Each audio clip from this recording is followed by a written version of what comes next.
So this video is for you if you are an expert in your field and you publish a lot of content, but the output isn't working for you. Because I see a lot of experts who are thinking, okay, I need to put out a lot of content, and they do it. Every day they are posting on LinkedIn, on Instagram, on TikTok, and they are putting out a lot of content. Probably you are doing this as well, but it's not working for you. You cannot see the growth in your social media channels. So that's probably very normal for you to see and to talk with other entrepreneurs you know, because this happens a lot. So you are going to search for the better strategy or the viral content machine or the better hooks. Maybe you even respond to all the people who are telling you, yeah, you need this content plan and this content calendar will give you content for the next 30 days. That's great, but if you record content every day and you put it out there every day and it's not working for you, a new content calendar or a new brainstorm session is not going to help you. It's just like that. You need something else. And that's why I made this video, because a lot of entrepreneurs who are very good in their field, you have the expertise, you are busy for at least 3 years, maybe even 5, 10 or 20 years. And what you notice is that the content you spit out, you have so many ideas about your field, it's not working for your audience and your potential audience. And there's one shift you have to make, because to be honest, 4 out of 5 content pieces you put online are not working for you, and they make up for a scattered signal. And that's why your audience does not grow, because one content piece could attract several people, and then the second content piece will attract different people, but they scare away the first group. And then the third piece of content will scare away group 1 and 2 and attract new people. But if you use this cycle, you understand you every time attract someone and then push away the same group again. So that's not working. So there's one thing I want you to do, and it's very easy.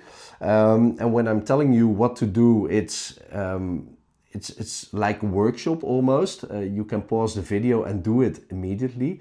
But what I want you to do is open up the social media channel where you post the most consistent.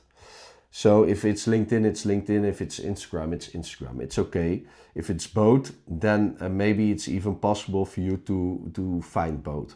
But what I want you to do is look at the last 20 to 30 pieces of content. Just collect them. And what I want you to do is don't look for the best hooks that are working. Don't even look at how many likes it got, because a lot of coaches and marketers will ask you that. Okay, look at your content and look at which posts work best and work around that.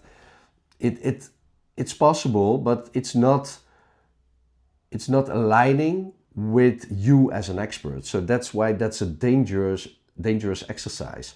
What I want you to do is look at the last 20, 30 posts and find just write down 2 piles. One pile, okay, what's noise? And one pile, okay, this is the frame. And I want you to go looking for your position and specific for your defendable position.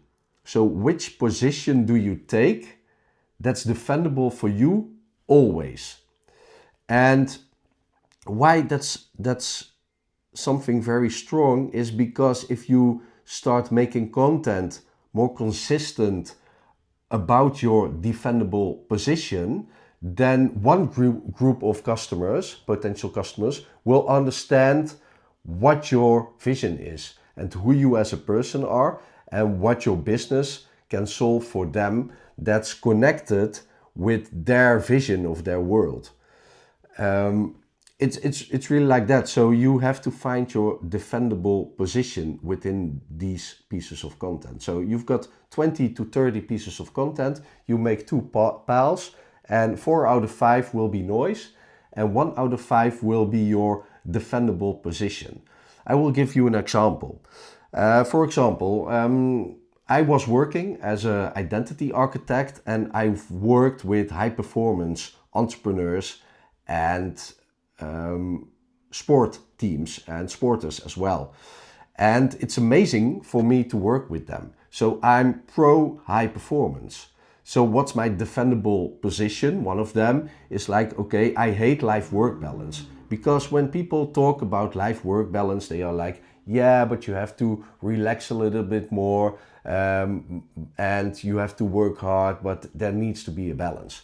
And that was a defendable position for me, because a lot of people, even in the high performance field, didn't agree with me like that. So that's a good defendable position, because at that moment you can defend your position. And that's amazing, because yeah, you are going to make sure a lot of people, you don't attract all the people. That's good, because you are going to attract just a small group of people. And that small group can still be 1,000, 10,000, 100,000, even millions of people, because millions of people is still a small group compared to all the people in the world. So it doesn't matter. And you don't have to think about it as, okay, it's a defendable position, so I need to be arrogant about it, of being angry about it. No, that's not necessary. It can be, if you are a person who likes to be angry, okay, be angry in your content as well. That's great. But if you're the calm and loving person, just explain why you believe in one way and you don't like the other way.